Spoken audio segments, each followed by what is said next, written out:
और इंतहाई अफसोसनाक खबर दी आपको सऊदी अरब से, जहां पर एक पाकिस्तानी नौजवान पर बहीमाना तशद्दुद किया गया।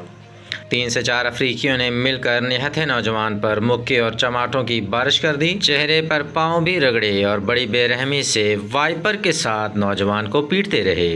दर्द और तकलीफ से कराहने पर नौजवान के मुंह में कपड़ा ठूंस दिया जाता।